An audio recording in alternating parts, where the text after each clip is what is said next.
Enough about football, dude. Let's talk about SNL. SNL, Your boy man. grew up a massive SNL fan. One of my bucket list things to do is to host SNL one day. Dude, I could see you fucking killing it. Well, I appreciate that. That's very kind of you. You would do fucking good. Thank you. But you did amazing.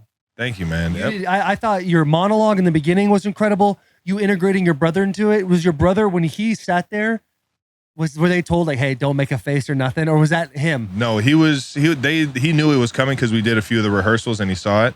But he was he knew, he was like, I'm gonna make sure that you know that I'm not enjoying this. Dude, it was like we're such basically a funny throwing part. it in his face that he just lost the Super Bowl, and it was like, hey man, you cool with us like making fun of this thing? Yeah, Or, you gotta be okay right? with it. It's SNL. Right? You gotta chirp. Look at that is so funny.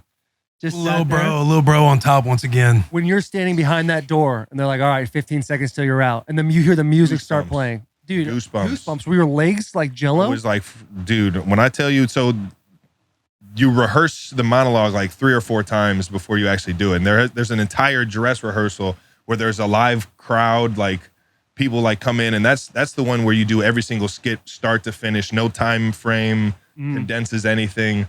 So it's like, that's the one where you're really like getting like your bearings and like everything. Yeah. Going out of that one, like my eyes are watering, like I'm like getting like real emotional, like goosebumps everywhere, legs getting kind of weak.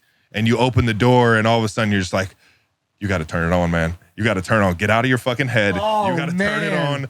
And it's like you're going down the steps and it's like, don't fall. Number one, don't fall down the steps. Make sure you hit your mark where you're supposed to stand. There's probably a piece of tape that's an X you got to stand on. Just you can't miss it. You can't miss it. Get too far forward. Camera's out of focus. Fuck. Damn, dude. It's a machine from start to finish. You get there Monday night all the way till Saturday night or Sunday morning, man. They have that thing scheduled out and laid out. It's just one of the coolest experiences, man. And go ahead, buddy. I was going to say, was that your favorite thing to do post Super Bowl? 100%. 1,000%. Coolest. Coolest shit ever, man. And when that monologue came out and it was going, viral, making its rounds, it was like, oh, the boy absolutely murdered it. Yeah, because something else was going on that day. I forget. It might have been like a big UFC fight. And everyone was real focused on a UFC fight. Something, yeah. I think McAfee tweeted out like, "Hey, everyone's watching the UFC fight. You need to see Travis Kelce." Yeah. Just crush Shout it. out to Mac, man. How many live skits did you do compared to like filmed skits? So we did 3 pre-recorded skits. Got my guy Creed Humphrey in on one of them. Nice. He ended up, that one didn't air though, so it just got thrown on social media afterwards. Tough. On YouTube afterwards. I was hurting for my guy, man. He made it like he had like his like Super Bowl parade back in Oklahoma City like the next day, and I was like, dude, can I fly you out here and get you back, please? Yeah. He was like, dude, if I can get back for the parade, I'm in. I'm just like, yes. And then it didn't even air, and I was like, fuck. Don't worry, brother. I'm about to drop it on the gram. Let's collab. Yeah, we'll collab on it. Don't worry. It's exactly what it was. No, but so we did 3 pre-recorded, and then I think there ended up being like 8 or 9 like live skits that we ended up doing, but the last like probably 3 of them are all condensed so much because of like timing wise that it's like I don't want to say it's a whole new script, but you have to read the cards. Like you can't just like go off of memory because they'll take out an entire segment in a conversation that you're thinking you're like supposed to say, but if you're not reading the cards, you won't know. So there's no ad-libbing going on at all? During the week, are you like, hey, what if I say this instead? No, fuck no. I wasn't saying any of sure? that, dude. I was so like... He doesn't have like the Will Ferrell, Chris Farley treatment. Yeah, but there's also, I'm sure they wrote some stuff for you. And you're like, I would never say this. Like if you're doing a skit. Like the monologue for sure. I knew the monologue was kind of like, that was like going to be mine. But everything else, like the writers have been like working on these skits and like these segments for...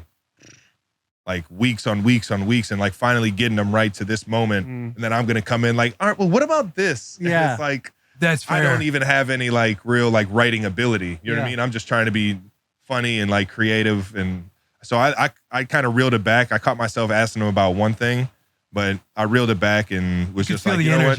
Like, you're kind of taking a writers were shot like, at my writing. Yeah, no, I think I kind of like it like this though. And I'm just like, don't say it again. You got it. Don't ask again. You've got it. You're the professionals. When did they reach out to you about doing SNL? Like how many weeks? So actually, Heidi Gardner, who's been on SNL for years and years, absolutely kills it. She's a Kansas City girl and is a huge Chiefs fan. You go to her like what is it? Her dressing room and everything in there is Chiefs galore. No she had way. like a little barbecue pre-game party in her room. Had nothing but barbecue in there for KC vibes. she had been kind of like pitching the idea to get, I think it was initially Mahomes after the first Super Bowl, but then kind of like as I started to like show my personality more, she started to kind of like throw my name in there.